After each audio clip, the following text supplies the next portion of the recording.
Hi friends, welcome to ಚಿಗುರು channel. ರಾಗಿ ಸರಿ ಅಥವಾ ಮಾಲ್ಟ್ ಮಾಡೋದನ್ನು ತೋರಿಸ್ತಾ ಇದ್ದೀನಿ. ರಾಗಿ ಮಾಲ್ಟು ತುಂಬ ಟೇಸ್ಟಿಯಾಗಿರುತ್ತೆ, ಆರೋಗ್ಯಕ್ಕೂ ತುಂಬ ಒಳ್ಳೆಯದು. ಈ ಸಮ್ಮರ್ ಟೈಮಲ್ಲಿ ರಾಗಿ ಮಾಲ್ಟನ್ನು ಸೇವಿಸೋದ್ರಿಂದ ದೇಹ ತಂಪಾಗಿರುತ್ತೆ. 5 ಬಗೆಯ ಸಿರಿಧಾನ್ಯಗಳು: ನವಣೆ, ಊದಲು, ಸಾಮೆ, ಆರ್ಕ, ಬರುಗು. 5 ಥರ ಸಿರಿಧಾನ್ಯಗಳು ಹಾಗೂ ಕೆಂಪಕ್ಕಿ, ಮೆಂತ್ಯ, ಗೋಧಿ, ರಾಜ್ಮಾ, ಶೇಂಗಾ. ಈ ಧಾನ್ಯಗಳನ್ನೆಲ್ಲ 4 ಅವರ್ಸ್ ನೆನೆಸಿಟ್ಟು ಹಾಗೆ ನೀರನ್ನೆಲ್ಲ ಬಸ್ಬಿಟ್ಟು ಈಗ ಒಂದು ಪ್ಲೇಟಲ್ಲಿ ಒಣಗ್ಲಿಕ್ಕೆ ಇಟ್ಟಿದ್ದೀನಿ. ರಾಗಿನ 4 ಅವರ್ಸ್ ನೆನೆಸ್ಬೇಕು. ನೆನೆಸಿದ್ದಾದಮೇಲೆ ನೀರನ್ನೆಲ್ಲ ಬಸ್ಬಿಟ್ಟು ಒಂದು ಬಟ್ಟೆನಲ್ಲಿ ಕಟ್ಟಿಡಬೇಕು. ರಾಗಿನ ಸ್ವಲ್ಪ ಮೊಳಕೆ ಬರಬೇಕು. ಮೊಳಕೆ ಬಂದಮೇಲೆ ಈ ರೀತಿ ಒಣಗಾಕಬೇಕು. ಮಡಿಕೆ ಕಾಳು, ಕಡಲೆಕಾಳು, ಹೆಸರು ಕಾಳು, ಹುಳ್ಳಿಕಾಳು ಮೊಳಕೆ ಬಂದಿದೆ ನೋಡಿ, ಒಣಗ್ಲಿಕ್ಕೆ ಹಾಕಿದ್ದೀನಿ. ಸಜ್ಜೆ ನೋಡಿ ಸ್ವಲ್ಪ ಮೊಳಕೆ ಬಂದಿದೆ, ಒಣಗ್ಲಿಕ್ಕೆ ಹಾಕಿದ್ದೀನಿ.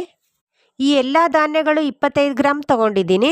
ಈ ಎಲ್ಲ ಧಾನ್ಯಗಳು ಸೇರಿ 1 kg ಆಗುತ್ತೆ. ಆದ್ದರಿಂದ ನಾನು ರಾಗಿ ಕೂಡ 1 kg ತೊಗೊಂಡಿದ್ದೀನಿ. ಫ್ಲೇವರ್ ಬರುವ ಹಾಗೆ ಹುರಿಬೇಕು.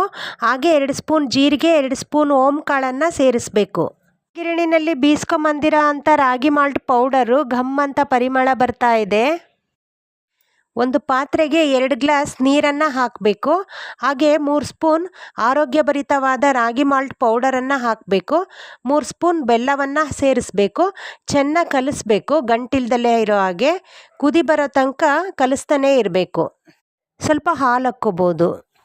ಈ ವಿಡಿಯೋ ನಿಮಗೆ ಇಷ್ಟವಾದಲ್ಲಿ ಲೈಕ್ ಮಾಡಿ, ಶೇರ್ ಮಾಡಿ, ಸಬ್ಸ್ಕ್ರೈಬ್ ಮಾಡಿ. Thank you.